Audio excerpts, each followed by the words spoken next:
Before we get into today's chat, quick one. If you're not 100% sure how your HR is really holding up, take our free HR health check. It's short, jargon-free, and gives you a clear score on what's working and what needs a bit of love. And if you do it before 1st April 2026, you'll get a bonus 7-pillar strategy on a page, tailored to help you manage HR brilliantly for the year ahead.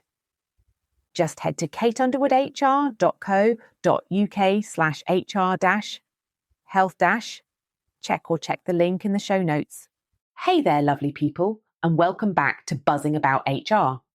I'm Kate Underwood, your friendly HR translator, mythbuster, and all-round people strategy cheerleader. Today, we're diving into something that sounds simple on the surface, but can turn into a proper HR headache: verbal job offers. Picture the scene. You've had a cracking interview with someone who's an absolute gem. You're excited, they're excited, and before you know it, you're blurting out something like, "Amazing, we'd love to have you on board." Cue happy noises and a hopeful start date scribbled on a napkin.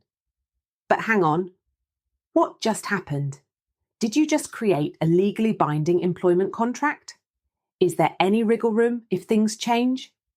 And what happens if you suddenly realise the budget's not there, or another candidate crops up? Let's break it all down together in true Buzzing About HR fashion. Practical, people-focused, and with just a dash of cheeky humour to keep us going. Part 1. So, what's the legal deal with verbal job offers? Okay, quick legal recap. A contract doesn't have to be written to be binding. Wild, right? In the UK, as soon as there's an offer, acceptance, intention to create legal relations, basically, you both mean it, and consideration, you pay them, they do the job, you've got yourself a contract. That means even if the only thing exchanged is a smiley phone call and a great see you Monday, you might already be on the hook. One case I love mentioning is McCann v Snowzone. The employer made a verbal offer, then tried to back out, and the employment tribunal said, nope, too late. They had to pay up. 1 month's notice pay, just like that. So if you're an SME thinking, oh, it's just a chat, think again. Verbal offers carry real weight. Part 2. What's actually agreed in a verbal offer? So here's where it gets a bit messier. When you've made that verbal offer, what exactly have you promised? If you've been vague or overly enthusiastic, we'll look after you, bonuses are really generous, you'll move up quickly here, you might be saying more than you meant to. Even if you don't go into detail, the law fills in the blanks. That means the person's entitled to the basics: minimum wage, holiday, statutory notice, and a safe working environment. Oh, and a relationship based on mutual trust and confidence.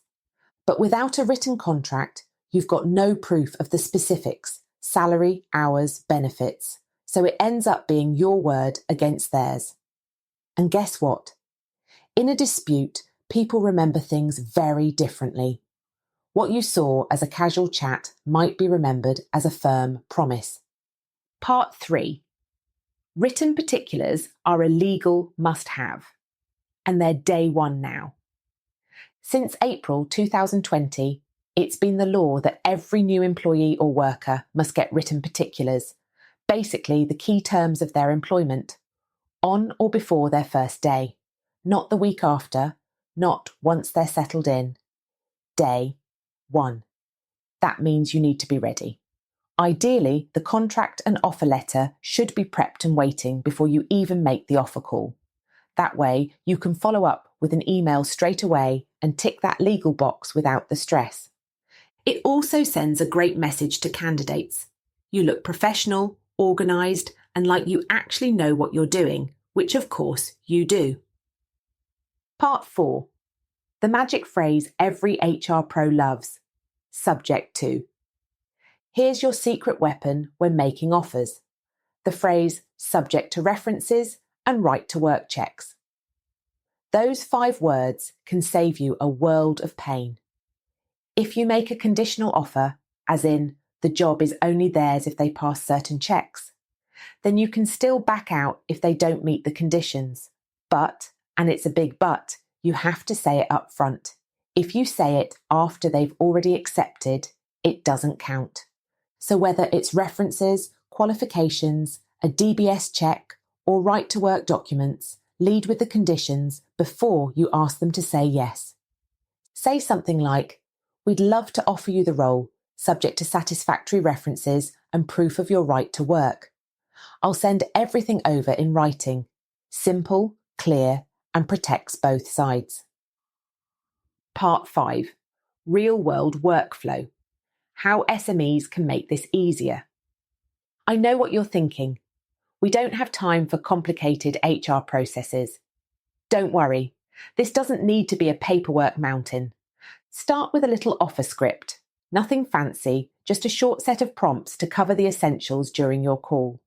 Things like job title, salary, start date, usual hours, place of work, length of probation, and, of course, the conditions.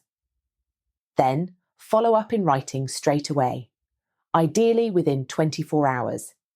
Email them the conditional offer letter and full contract.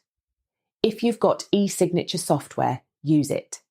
It saves so much back and forth and gets everything done quickly.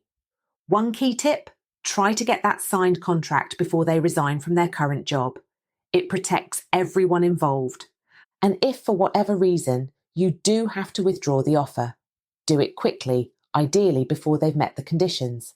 And if they've already started making arrangements, booking travel, turning down other offers, consider offering a goodwill payment.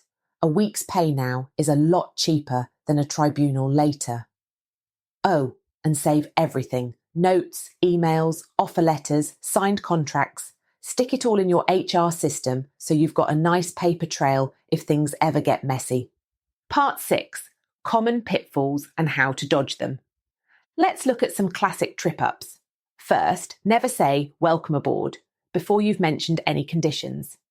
As lovely as it is, it can land you in a bind if they take that as confirmation.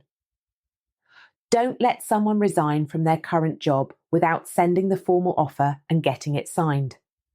Once they've quit, you've got a moral and possibly legal problem if you change your mind.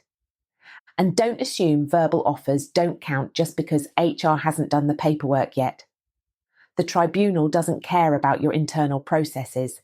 It cares about what was said and agreed. Right to work checks are another easy one to forget. But if you haven't done them before they start, you lose your statutory excuse if they turn out not to have the right to work. Finally, be careful with over-promising. Don't say someone will get a bonus unless it's contractual. Say discretionary, if that's what you mean. Clarity is your friend. Part 7. FAQ time. What do people always ask me about verbal offers? Q. If the person hasn't started work yet, surely it's not binding. A. Wrong. If you've made an unconditional offer and they've accepted, a contract exists. You'll need to give notice or pay in lieu if you back out. Can I say something casual like, "We'd love to have you," without it being binding? A. You can, but be super clear you're still waiting on formal checks. It's all about context and clarity. What if they start and I realise it's not a good fit in week 1? A. That's where your probation clause kicks in. But you still need to follow notice periods and be fair. Can I rely on subject to references after they've accepted? A. Nope. You got to say it before they accept. Otherwise, it's not enforceable. Part 8. Practical takeaways. What should you do right now? Right. If you do nothing else after listening to this episode, do these 5 things. First, write yourself a little script for offer calls. Doesn't have to be fancy, just enough to make sure you cover the key details and conditions. Second, set up a workflow so you can get your contracts sent the same day as the offer. Automation is your friend here. Third, never rely on memory. Keep notes, follow up by email, and get everything in writing. It's not about distrust, it's about clarity. Fourth, train your hiring managers. They're the ones likely to make a quick verbal offer in the excitement of the moment. Make sure they know what to say and when.